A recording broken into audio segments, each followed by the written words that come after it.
महाविकास आघाडीच्या वतीनं आज राज्य सरकारच्या विरोधात बिंदू चौकात आयोजित मूक निदर्शनानंतर आमदार सतेज पाटील यांनी माध्यमांशी संवाद साधला। यावेळी त्यांनी राज्य सरकारमधील ही अनैसर्गिक युती जनतेला मान्य नाही असं सांगत या 3 चाकी महायुतीचे नटबोल्ट आता निघू लागले असून निवडणुकीपर्यंत एक एक पार्ट निघून पडतील अशी टीका केली। महायुतीच्या 3 चाकातले आता नटबोल्ट निकाल लागलेले आहेत। जनता काढणारच आहे, परंतु आता हळूहळू नट बोल्ट टायर एक एक बाजूला झालेले आपल्याला विधानसभेच्या निवडणुकीपर्यंत या ठिकाणी दिसून येईल। ही अनैसर्गिक युती ही लोकांना आणि त्यांच्या कार्यकर्त्यांना सुद्धा मान्य नाही।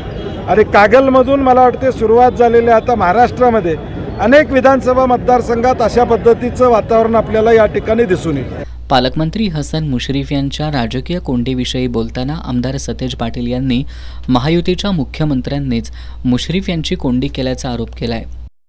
मला वाटतं त्यांची कोंडी ऑलरेडी झालेली आहे। मुख्यमंत्र्यांनी त्यांची कोंडी केलेलीच आहे।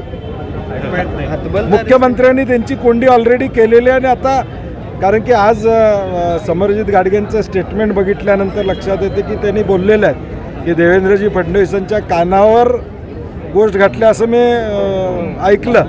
त्यामुळं आता त्यांची कोंडी मुख्यमंत्र्यांनीच केलेली आहे या महायुतीमध्ये, हे सगळ्यांना आता कळून चुकलेलं आहे। महाविकास आघाडीच्या बंद विरोधात कोर्टात जाणारे सदावर्ते कोण आहेत आणि मराठा आरक्षण प्रश्नी देखील कोर्टात जाणारे कोण आहेत हे सर्व श्रुत आहे असं सांगत राज्यातील महायुती सरकारला कायदा सुव्यवस्थेचं घेणं देणं नाही, ते फक्त फोडाफोडीत त्यांना रस आहे असा आरोप करत आमदार पाटील यांनी राज्यातील महिलांवरील वाढत्या अत्याचाराबद्दल चिंता व्यक्त केली आहे।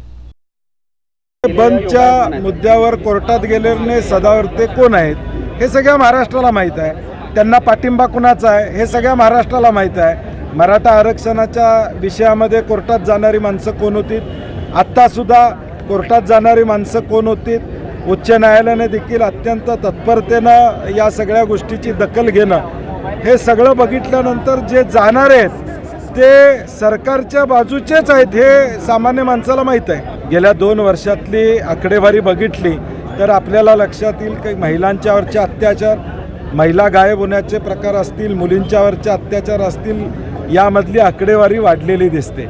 गृह खातं नेमकं काय करते, गृह मंत्रालय नेमकं काय करते, हे फक्त पक्ष फोडण्याचं काम करते, जनता व्यवस्थित आहे का नाही बघायचं काम करत नाही हे दिसून येते।